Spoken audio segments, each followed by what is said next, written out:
जय मिस everyone, good morning, welcome to my सानो सानो ब्लग। सो आज यो भिडियो चाहिँ किन बनाएको भन्दाखेरि चाहिँ आज चाहिँ हामी जाँदैछौँ मिनी पिकनिक है।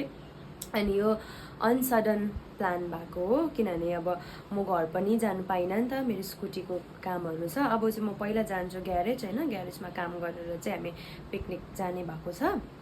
अन्त अनसडन प्लान भएको, हिजो भर्खर उयो भएको नि त हाम्रो कन्फर्म भएको जान्छ भनेर। फेरि अहिले बिहान उठ्दाखेरि वेदर राम्रो थिएन, नजाने भएको थियौँ। फेरि अहिले टन घाम लागिरहेछ बाहिर होइन, त्यही भएर चाहिँ जाने भयो। अन्त म चाहिँ पर्खिरहेको छु अनिसा दिदीलाई होइन। अनिसा दिदी आइपुग्नु भएको छैन, अब कति टाइम भइसकिसक्यो।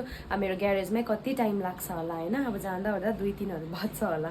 सो म चाहिँ तपाईँहरूलाई के गर्नु मन पऱ्यो भन्दाखेरि चाहिँ अब यसो रुममा बसेर होइन हल्का मेरो रुमदेखिको देखिने अब नजाराहरू चाहिँ तपाईँहरूलाई देखाउनु लागिरहेको छु होइन। आउनुहोस् न म तपाईँहरूलाई देखाउँछु। यस्तो दामी ठाउँ कि हेर्नु न, बिहान चाहिँ धुम्म थियो हो, त्यही भएर राम्रो देखेको थिएन कि।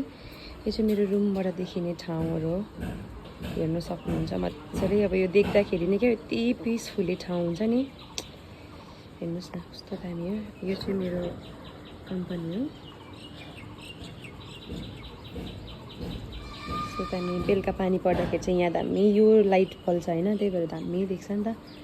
यस्तो दामी दिन भइरहेको छ।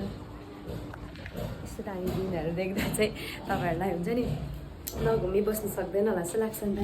हेर्नु न यी मेरो फुलहरू, यो चाहिँ कम्पनीबाट पाएको। यो त फुली पनि सक्यो, कस्तो मजाले। फर्स्ट टाइम मलाई यस्तो फुल स्याहारेको चाहिँ मैले होइन। घरमा त छ अब एकैपल्ट रोपेको, त्यस्तो फुलहरू रोप्नेपट्टि चाहिँ इन्ट्रेस्टेड छुइनँ नि त।